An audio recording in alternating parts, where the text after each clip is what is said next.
మహిళా ఎస్ఐపై కొందరు దాడి చేసిన సంఘటన ఖమ్మం జిల్లా కల్లూరు మండలం ఎన్ఎస్పీ సెంటర్ వద్ద చోటు చేసుకుంది. స్థానికంగా ఓ హోటల్ వద్ద కొందరు వ్యక్తులు వాగ్వాదానికి దిగడంతో హోటల్ సిబ్బంది పోలీసులకు సమాచారం ఇచ్చారు. ఘటనా స్థలానికి చేరుకున్న ఎస్ఐ హరిత పరిస్థితిని చక్కపెట్టే ప్రయత్నం చేస్తుండగా వారిలో ఒక వర్గం వారు మహిళా ఎస్ఐ శరీరంపై చేయి వేసి నెట్టడం తీవ్ర విమర్శలకు తావిస్తుంది. అయితే ఆ నెట్టిన వ్యక్తి కాంగ్రెస్ పార్టీకి చెందిన నాయకుడిగా సోషల్ మీడియాలో పెద్ద ఎత్తున చర్చ జరుగుతుంది. ఏదేమైనప్పటికీ ఒక పోలీసు అధికారి అందులోనూ మహిళపై చేయి వేయడం తెలంగాణలో తీవ్ర దుమారానికి తెరతీసింది. ఈ ఘటనపై పోలీసు ఉన్నత అధికారులు దర్యాప్తు చేస్తున్నారు.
ఆనం వంశంలో రాజసం,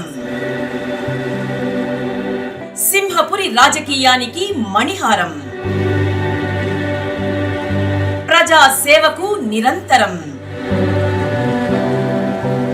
ప్రజల మధ్య ఆనం తరం తరం.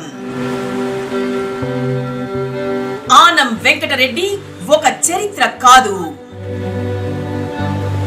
చరిత్ర పుటల్లో ఆయన ఓ సువర్ణాధ్యాయం. ఆనం కుటుంబానికి సేవా నిరతిని నేర్పిన బీజాక్షరం.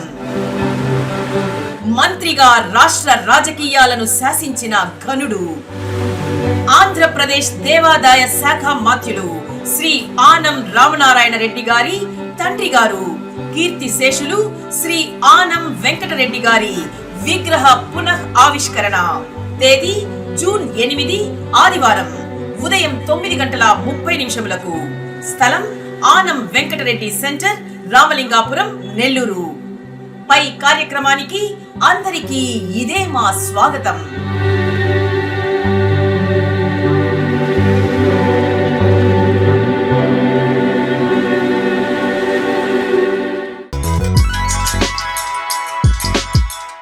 Hi Nilor, please subscribe to N3 TV.